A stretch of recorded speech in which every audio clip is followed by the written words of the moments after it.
In this video, we will be discussing helpful installation preparation tips. Make sure to review and follow the basic videos related to vehicle prep, solution mixtures, and trimming techniques.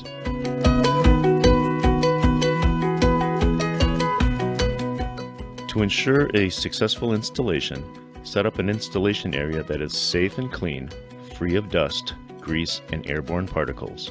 Install in a well-lit area so you can align parts correctly and see any contaminants under the film.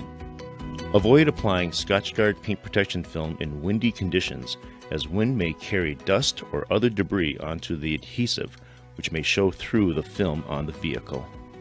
Installations should be performed indoors at temperatures between 55 and 90 degrees Fahrenheit or 13 and 32 degrees Celsius. Always begin with a clean vehicle surface.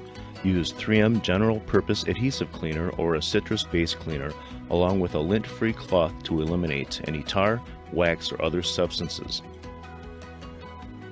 Follow up with the alcohol solution to remove all residue.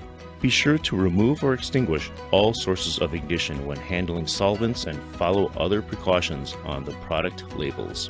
Finally, it is important to remember that hands must be thoroughly clean during the entire film application process. Fingerprints and dirt show up easily on the adhesive and are very difficult to remove.